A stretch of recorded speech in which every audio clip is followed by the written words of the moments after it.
Good morning and welcome to our daily devotional from Pilgrim Congregational Church. I'm Patrick Horn. Very glad to have you with us on this Wednesday morning, July the 30th, 2025. We are studying this week from the book of Hosea, Hosea chapter 11, verses 1 through 11. And we had our Bible study last night where we talked a good bit about the book of Hosea as a very sad book, but also as a book that reveals God's deep love.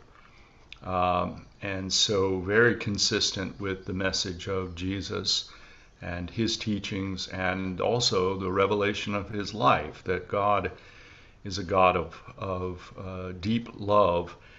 And that love is expressed perhaps at its deepest in moments of loss and suffering. And here in Hosea, we have the expression throughout the loss of God's relationship with God's people, with Israel. And we talked about that in one major analogy for that loss is a broken relationship between a husband and wife. And the other analogy for that broken relationship is a broken relationship between a parent and a child or a son. And here, this is what we have in chapter 11 that we're studying this week. That is, a parent is lamenting the loss of a son, and in this case the parent is God. And you'll see several times in this chapter the word love or human kindness. These are expressions, as I said, of revelation of God's deep love for God's people, even and perhaps most so during sadness, and the sadness, expressing the sadness of a broken relationship. So we get that initial picture as we saw in verses 1 and 2 yesterday of Hosea 11, and the reminder of God's call of Israel out of Egypt, one of the central identifying characteristics of ancient Israel. The story of their being, the story of the Exodus. And then in verse 2, this lament that the more that God called to them, the more that they kept sacrificing and offering incense to the Baals, to the gods of transaction rather than the God of relationship. And so now we come to verses 3 and 4 I'd like for us to read. So this is Hosea chapter 11, verses 3 and 4.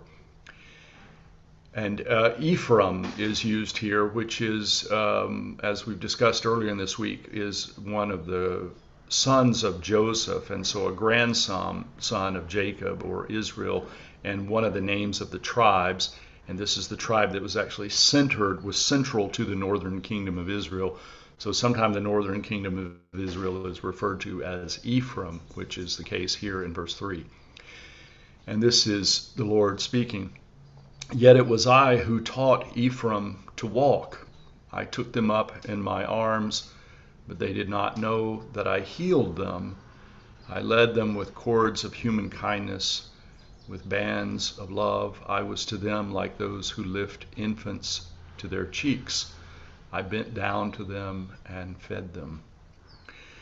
So you have a beautiful expression of a parental sort of love for an infant and for a toddler. Again, these words, human kindness, love, in verse 4, healing, and there's the expression of sadness over the fact that Israel seems to have forgotten or to be unaware of God's love for them as a parent, a loss of acknowledgement, a loss of really of memory, of time, of that it's as if it never happened because no one seems to acknowledge it or to acknowledge the memory of it. And so a very, very sad expression of a parent having raised this child and protected it and healed it when it was sick, and now the child is somehow grown up and doesn't recall or acknowledge any of that care, of that caretaking. It's as if it never happened. So powerfully sad, but also we can see extraordinary expression of God's love, the revelation of God's love for the people. And again, the strong contrast between the transactional nature of the relationship with Canaanite gods and idols, which was characterized as a quid pro quo relationship. I do something for you, you do something for me.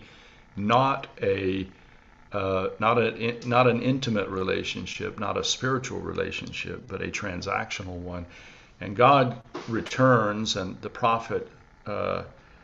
prophetic message returns again and again to the theme that God is like a parent in relationship, or like a husband to a wife. This is a relational relationship, not a transactional one. So I think important verses for us here to remember not only God's love, but to remember that we are in relationship. And also a kind of, we're going to see what this leads to tomorrow in verses 5 and 6, the kind of separation that it leads to, that is a recognition, perhaps on our own part, that we have lost the ability to even remember or acknowledge God's goodness to us, to acknowledge the spiritual nature of our relationship with God and the world around us. So a very somber reminder for us, I think, and perhaps a basis for a prayer to God, that God would restore us to that spiritual memory. I'm going to close with a hymn, with the words of a hymn that were a hymn that was pretty central to my own upbringing. And I just learned in reading a book of prayers by Mahatma Gandhi from the 1930s. I learned that he would recite or sing this hymn in his own prayer services at times. And it's the Christian hymn that most of us are familiar with, When I Survey the Wondrous Cross. So I'm going to read the 4 stanzas of this hymn as our closing prayer. When I survey the wondrous cross on which the Prince of Glory died, my richest gain I count but loss, and pour contempt on all my pride.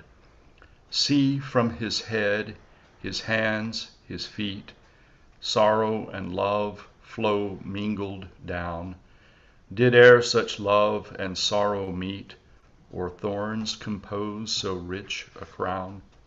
Since I, who was undone and lost, have pardon through his name and word, forbid it then that I should boast, save in the cross of Christ my Lord.